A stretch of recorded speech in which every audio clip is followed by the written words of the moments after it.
ladies and gentlemen, Naz Stowe.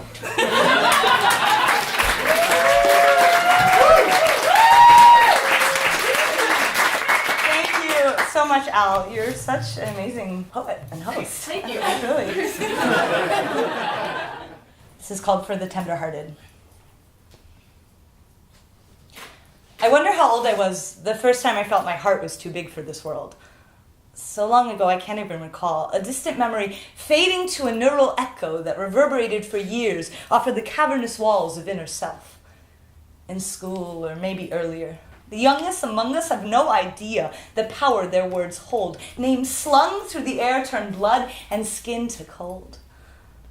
For those of us with such tenderness, the phrase, too much, became familiar at a young age. Again and again, we were trained in the refrain, the self-imposed drain bouncing around our brains. Calm down, back off, be cool, let it go, don't let them know.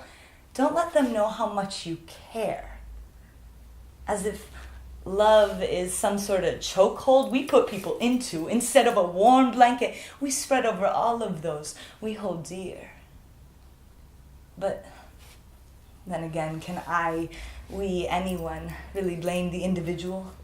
The single souls who singled us out and planted without a shadow of a doubt the seeds in our minds that time and time again we would have to hide our hearts away from this world if we ever wanted to survive.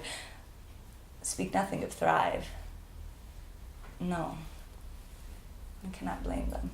I cannot blame one single entity. Instead, this whole society, overarching ideology that tenderness, kindness, gentleness, compassion, warmth need be met with skepticism, cynicism, nihilism, a business degree, or worse, apathy.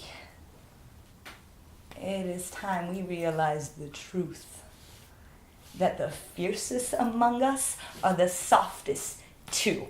And warriors are made of beating hearts born of mothers, that kindness promotes change, and no one is born a single cell. We are coalesced from the remnants of everything behind us, the dust of our ancestors gathered together to make us what we are now. Yet, I digress, because what I really wanted to confess was the duress that those of us who courageously bear our souls and put our hearts on display are shunted and punted away. Fear of what's real leads an entire society astray. But no, I refuse that narrative.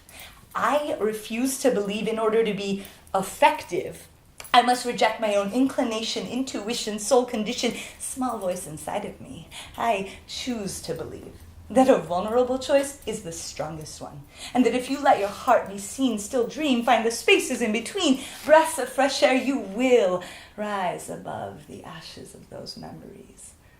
Turn the names those kids called you into fine dirt to sift through your fingers, plant your seeds in, and watch sprout visions of things you never even believed in.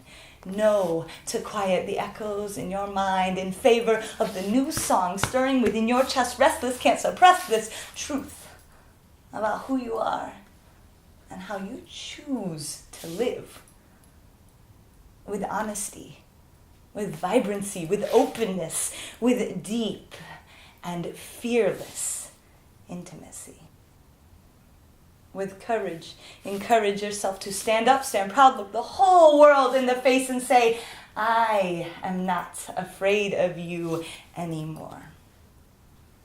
And if my heart is so open it frightens you, why don't you take a look into your own mirror that shows you the very cracks and crevices of your being and push into them until they burst wide, unable to contain the magic inside, and ride that thumping, pumping train to a new refrain from the chest to the brain in which love and tenderness no longer take the blame. And know, everything you have ever had, you have ever experienced, every thought, every echo, every damn blessed memory is the catalyst to make a change.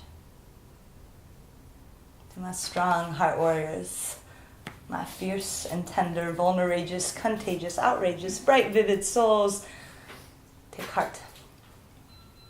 We're not alone. You've never been apart. And this, my friends, is only the start.